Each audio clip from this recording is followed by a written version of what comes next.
வணக்கம். இன்றைக்கி நம்ம சம்சா எப்படி செய்கிறதுன்னு பார்க்கலாமா? அது வீட்டிலே எப்படி செய்கிறதுன்னு நான் செஞ்சுருக்கேன். அந்த மாதிரி நீங்களும் செஞ்சு பாருங்கள். அதுக்கு ஒரு 150 கிராம் மைதா எடுத்து உப்பு சேர்த்து கொஞ்சம் எண்ணெய் சேர்த்து சப்பாத்தி மாவு பதத்துக்கு பிசைஞ்சு வச்சுருக்கேன்.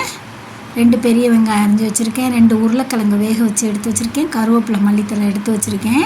இப்போ நம்ம ஒரு கடாயில் 2 ஸ்பூன் எண்ணெய் ஊற்றி இந்த வெங்காயத்தை சேர்த்துக்கலாம். வெங்காயத்தை ஒரு 2 வதக்கு கொஞ்சமாக வதங்கினா போதும். லைட்டாக வதங்கினதுக்கப்புறம் 1/2 ஸ்பூன் மிளகாத்தூள், 1/2 ஸ்பூன் கரம் மசாலா, உப்பு தேவையான அளவு சேர்த்துட்டு உருளைக்கிழங்கையும் சேர்த்துக்கலாம். நல்லா நான் மசிச்சு விட்டு உருளைக்கிழங்கையும் போட்டு 2 பரட்டிட்டு கருவேப்பிலை மல்லித்தலையை சேர்த்துக்கலாம். இப்போ நம்ம சப்பாத்தி மாவை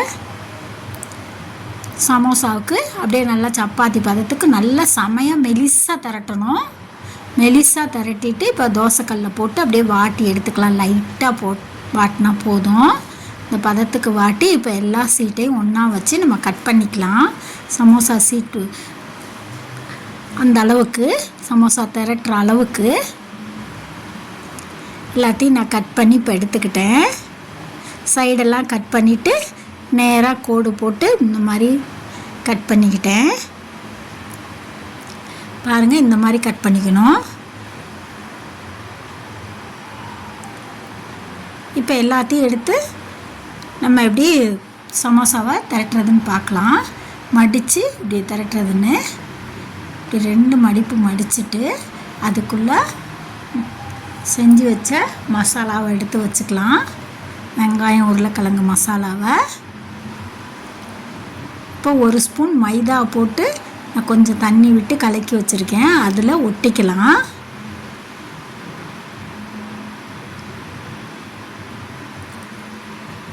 இந்த மாதிரி ஒட்டி நம்ம எல்லாத்தையும் அது மாதிரி செஞ்சு வச்சுக்கலாம்.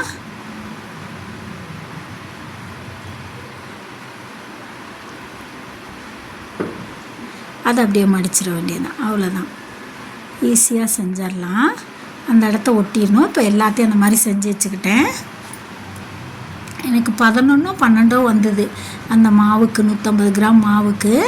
இப்போ நம்ம இருப்புச்சட்டியில் எண்ணெய் ஊற்றி எண்ணெய் காஞ்சதுக்கப்புறம் நம்ம சமோசாவெல்லாம் போட்டு பொரித்து எடுத்துக்கலாம். நல்லா 2 பக்கமும் செவந்ததுக்கப்புறம் நாமளே செஞ்சிட்டோன்னா நல்லா இருக்குல்ல, ஹெல்த்தியாக டேஸ்ட்டாக.